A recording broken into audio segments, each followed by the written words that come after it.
কাফেররা বলে আমরা আল্লাহকে ভালোবাসি, আমরা আল্লাহকে বিশ্বাস করি, কিন্তু মুহাম্মদ সাল্লাল্লাহু আলাইহি ওয়াসাল্লামের প্রতি আমরা ঈমান আনবো না, মুহাম্মদ সাল্লাল্লাহু আলাইহি ওয়াসাল্লামের প্রতি আমরা বিশ্বাস স্থাপন করব না।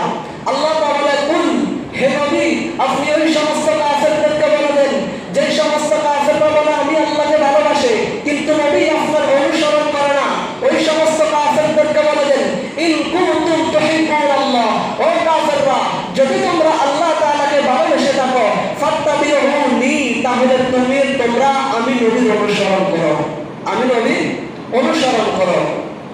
অনুসরণ করলে কি হবে? ইউহিব্বুকুমুল্লাহ, তোমরা আল্লাহকে ভালোবাসা লাগবে না, বরং আল্লাহই তোমাদেরকে ভালোবাসবে। সুবহানাল্লাহ। যদি তোমরা আমি নবীর অনুসরণ করো তাহলে আল্লাহ তোমাদেরকে ভালোবাসবেন। ইউহিব্বুকুমুল্লাহ ওয়া ইয়াগফির লাকুম যুনুবাকুম, শুধু এখানেই শেষ নয়, আল্লাহ তাআলা তোমাদের গুনাহকে মাফ করে দেবেন।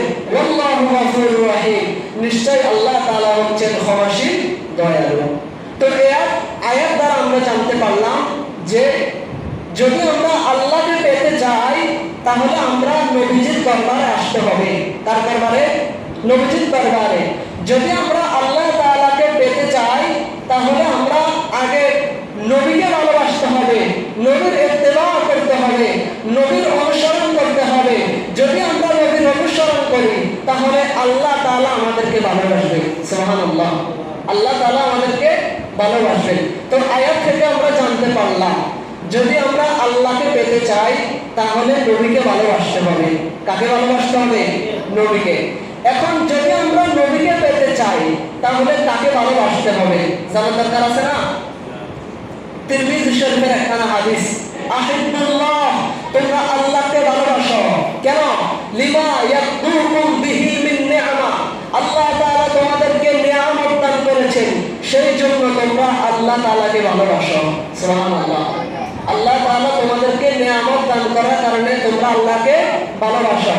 তারপর নবী বলেন, ওয়া আহিব্বুনি, তোমরা আমি নবীকে ভালোবাসো। কেন? লিহুব্বিল্লাহ, আমি নবীকে আল্লাহ তাআলা ভালোবেসেছেন। সুবহানাল্লাহ। আমি নবীকে আল্লাহ তাআলা ভালোবেসেছেন, সেই জন্য তোমরা আমি নবীকে ভালোবাসো। তাহলে নবীজি প্রথমে বলেছেন তোমরা আল্লাহকে ভালোবাসো কারণ আল্লাহ তোমাদেরকে নিয়ামত দান করেছেন। তোমরা আমি নবীকে ভালোবাসো কারণ আমি নবীকে স্বয়ং আল্লাহ ভালোবাসে। তারপরে নবীজি বলেন, ওয়া আহিব্বু আহলা বাইতি, তোমরা আমার আহলে বাইতকে ভালোবাসো। কেন? লিহুব্বি, আমি নবী আমার আহলে বাইতকে ভালোবাসি। সুবহানাল্লাহ। আমি নবী আমার আহলে বাইতকে ভালোবাসি। তাহলে এই হাদিসে পাকের মধ্যে কি বলা হয়েছে? হাদিসে পাকের মধ্যে বলা হয়েছে যদি তোমরা আমি নবীর ভালোবাসা পেতে চাও তাহলে আমার আহলে বাইতকে ভালোবাসো। সুবহানাল্লাহ। যদি আমার আহলে বাইতকে ভালোবাসতে পারো তাহলে আমি নবী তোমাদেরকে ভালোবাসবো। সুবহানাল্লাহ। তাহলে কোরআন মাজিদ থেকে আমরা প্রমাণ পেলাম যদি আমরা আল্লাহ তাআলাকে পেতে চাই তাহলে নবীজিকে ভালোবাসতে হবে। হাদিস শরীফ থেকে প্রমাণ পাই যদি আমরা নবীকে পেতে চাই তাহলে আহলে বাইতকে ভালোবাসতে হবে।